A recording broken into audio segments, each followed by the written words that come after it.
Makanya ketika perundingan yang dikhianati Jenderal de Kock di Magelang itu, sebenarnya Pangeran Diponegoro itu di dalam babat dia cerita, dia kalau mau bunuh Jenderal de Kock bisa. Kenapa nggak dilakuin itu? Beliau bercerita, mudah bagiku membunuh jenderal ini. Hanya saja ini akan menodai kehormatan seorang mukmin.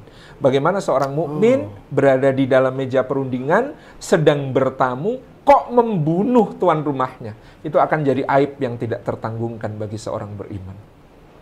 Ya Allah. Luar biasa. Maka beliau cuma mengekspresikan kekesalannya karena dikhianati itu dengan meremas kursi.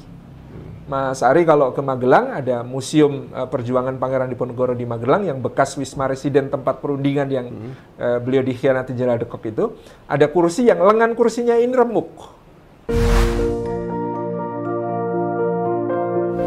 Menariknya bahwa ternyata walaupun dulu belum ada telepon, belum ada belum ada alat telekomunikasi gitu.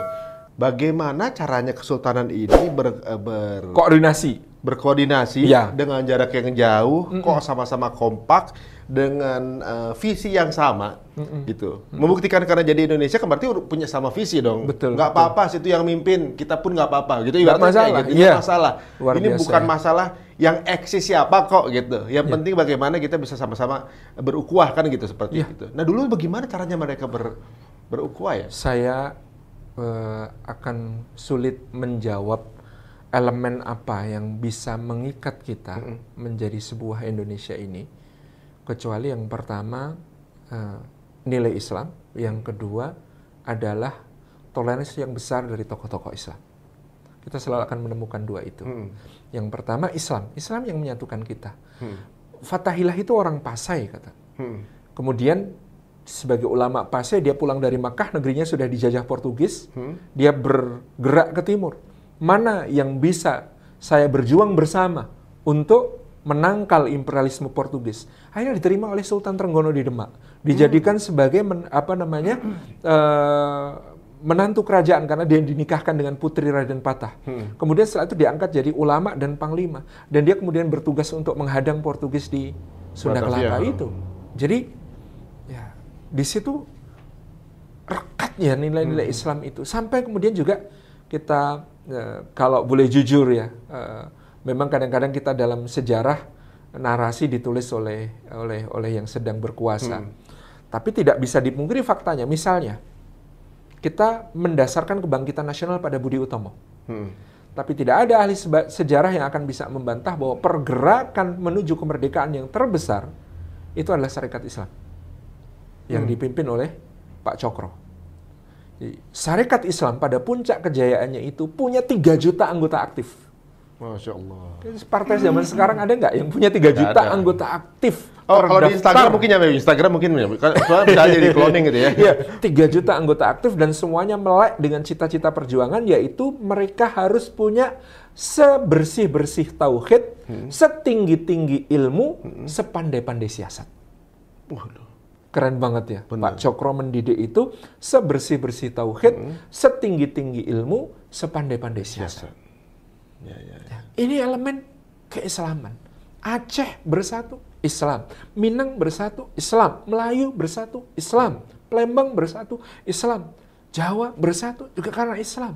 Banjar, semua suku sampai ke Indonesia Timur, kita diikat oleh pertama-tama Islam. Yang kedua, kita diikat oleh toleransinya tokoh-tokoh Islam. Ya, seperti kisah di hari kedua pasca kemerdekaan, konon ada seorang perwira Jepang yang kemudian membawa suara dari Indonesia Timur, menginginkan bahwa konstitusi kita yang semula didasarkan pada Piagam Jakarta itu ya, bahwa dasar negara kita yang pertama adalah ketuhanan dengan kewajiban menjalankan syariat Islam bagi pemeluknya. Ada 7 kata itu. Yang kemudian tokoh Indonesia Timur katanya minta agar itu dihapus.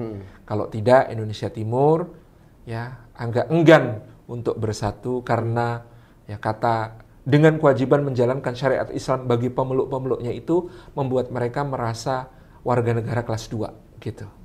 Gitu. Ya, padahal kata Ki Bagus Hadikusumo ya, tokoh Muhammadiyah yang di lembaga apa namanya waktu itu penyusun konstitusi kita di PPKI ya, dan BPUPKI, beliau mengatakan, loh ini kan cuma mengikat umat Islam. Kalau umat Islam melaksanakan syariatnya sendiri, dijamin nggak akan ganggu yang lain. Dan justru yang lain malah bebas. Karena kalau yang umat Islam ini terikat gitu. Justru umat Islam yang terbatasi, yang lain merdeka, berdaulat gitu. Tentang keagamaannya nggak ada masalah. Tapi waktu itu ya, karena sengit perdebatan, ya, Bung Hatta yang kemudian membujuk-bujuk, ya, termasuk dengan Pak Prawoto Mangkusasmito diminta untuk membujuk, dan Bung Karno mengatakan, saudara-saudara dari wakil-wakil Islam tinggal nanti perjuangkan. Kalau kita sudah punya lembaga perwakilan rakyat yang established, yang kemudian mapan, nanti bisa perjuangkan dasar Islam itu di lembaga konstituante yang nanti akan kita bentuk. Jadi sekarang demi persatuan terlebih dahulu, mohon untuk berkenan agar 7 kata ini diganti dengan ketuhanan yang Maha Esa, yaitu tauhid. Nah, maka kemudian diterima. Jadi di sini ada 2 kunci menurut saya, bahwa yang pertama adalah Islam menjadi pengikat yang paling luas. Tidak ada yang memungkiri ini gitu ya. Pengikat paling luas. Yang kedua ditambah dengan toleransi dan keluasan hati, kelapangan hati para tokoh Islam di Founding Fathers kita, itulah yang membuat kita bersatu sebesar ini. Masya Allah. Gitu. Ya, ini sebenarnya banyak sekali yang tidak terungkap dalam pelajaran sejarah. Iya, pelajaran sejarah berapa jam sih seminggu? Lagi pula teksnya juga terbatas untuk menjelaskan hal-hal detail, dan juga guru-guru kita juga kadang-kadang ya cuma dikasih jam segini. Ya, nggak usah serius-serius lah ngajarnya gitu ya, sayangnya. Padahal gitu. sebenarnya agak penting juga sih, maksudnya ketika mendengarkan ini tuh yang di dalam tuh rasanya kayak ibaratnya kayak mereka dulu guru-guru kita, pendahulu kita tuh apa namanya, sampai posisi ini bukan sesuatu yang remeh. Betul, betul. Sesuatu yang dibutuhkan dengan perjuangan, udah gitu, menyusunnya dengan difikirkan dengan matang-matang, kebijakan-kebijakan yang baik untuk semuanya gitu. Nah, kalau sekarang kita sebagai warga negara cuman duduk ngikutin apa namanya, nggak punya peran apa-apa, itu mestinya kita malu. Iya, gitu. Kita harus aktif berpartisipasi untuk kemudian memberikan kontribusi terbaik kita untuk negeri yang diperjuangkan dengan darah, dengan air mata gitu ya, oleh para pendahulu kita ini. Kita punya leluhur yang telah memberikan segalanya untuk perjuangan bangsa kita ini gitu ya. Ya, meskipun waktu itu belum ada yang disebut sebagai Indonesia, tapi kita bisa tahu bahwa mereka ya berjuang karena Islam kan.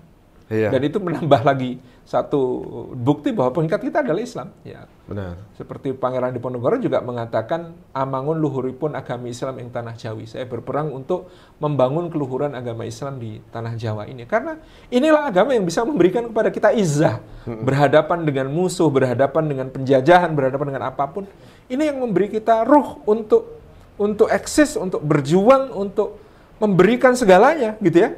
Harta, nyawa, semuanya kita berikan untuk perjuangan, yang itu bisa membuat kita merasa melepasnya itu tidak, apa bahasa Jawa, tidak awal, tidak merasa itu berat gitu. Itu ya Islam. Itu dia, ya? Karena Islam yang memberikan jaminan kepada kita, yang memberikan satu penghargaan kepada kita. Kata Allah Subhanahu wa taala, siapa yang berjuang di jalannya ya, baginya kehidupan yang baik. Dia kalau mati terbunuh tidak dianggap sebagai sebuah kematian, tapi kehidupan di sisi Allah Subhanahu wa taala yang penuh dengan karunia dan kemuliaan gitu ya. Coba apa yang bisa membuat orang seperti Pangeran Diponegoro meninggalkan sebuah puri yang megah, mewah dengan 700 orang pelayan, 70 saja cuma ngurusin kuda gitu ya.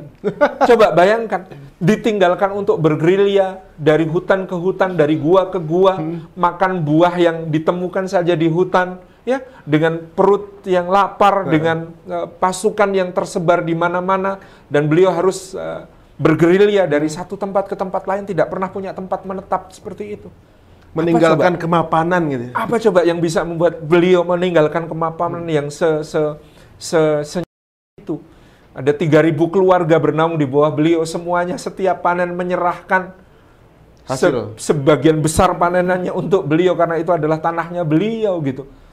Coba mau apa lagi? Kalau kita jadi beliau, ya mending duduk di rumah, tentram, nyaman, jadi wali sultan, tinggalnya tempel apa yang perlu distempel. Loh, kalau saya baca sejarah, dulu Pangeran Diponegoro katanya melawan penjajah itu gara-gara kuburan. Apa benar?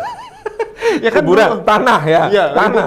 gara-gara kuburan gitu kan. Dulu. Jadi kalau kita perhatikan, ya tidak sesimpel cerita itu, bahwa ada kejadian tanah leluhur beliau di Tegarjo itu dipatok-patok untuk dijadikan apa namanya jalan, itu ada.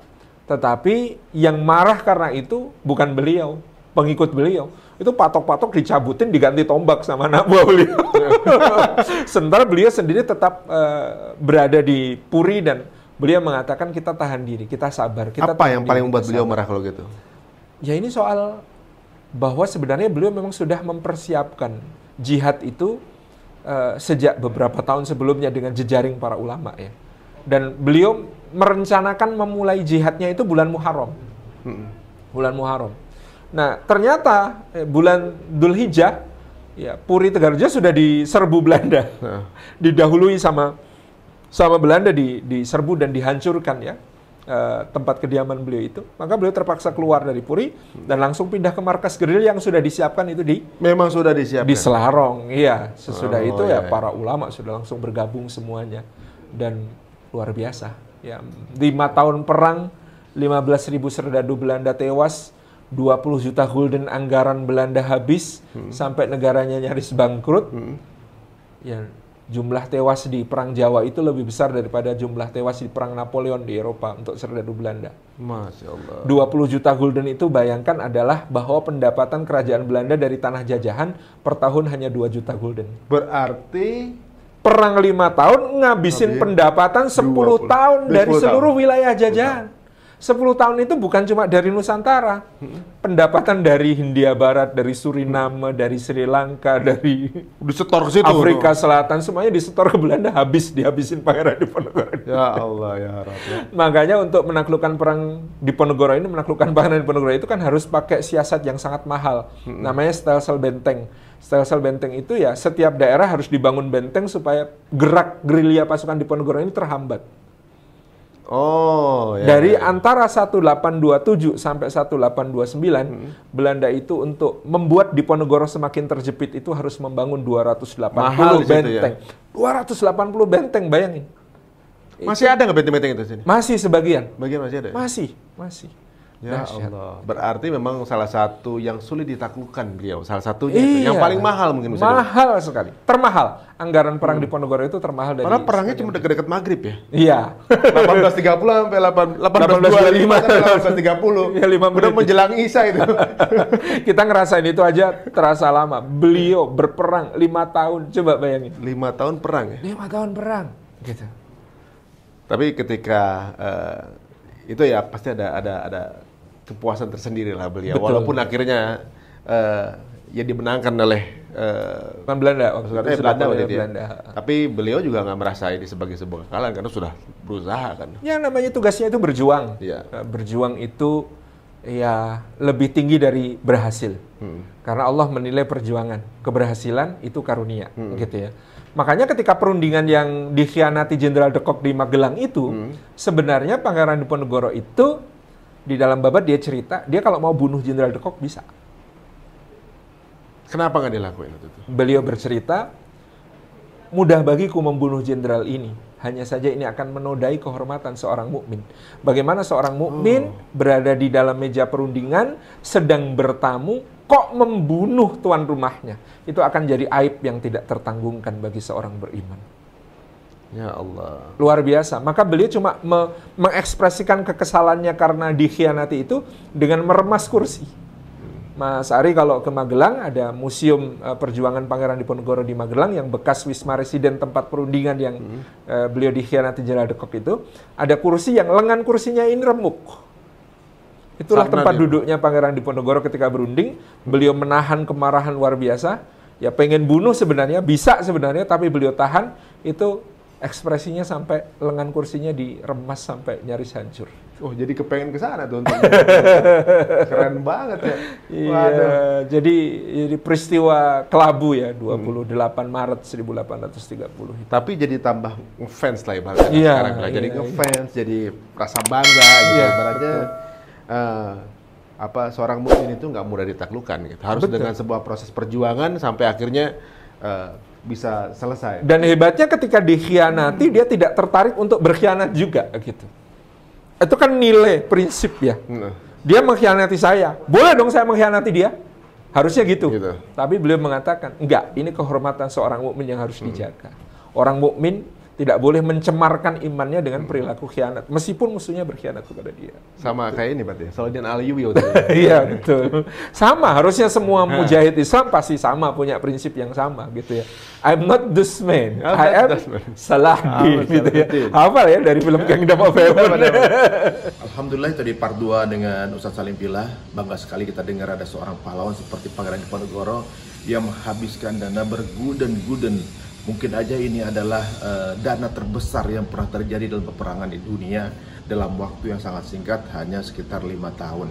Nah, jangan kemana-mana, di episode berikutnya kita akan mengetahui taktik apa yang dijalankan oleh para musuh-musuh Islam terhadap pengusahanya dan juga kepada ulamanya. Dan pola ini terus dilakukan dimanapun sampai akhir zaman. Itu cara mereka memecah belahnya, dan nanti juga akan ceritakan bagaimana kita ceritakan bagaimana mereka kalahnya. Nah, jangan kemana-mana, tonton episode berikutnya bersama Ustadz Salim Pilah.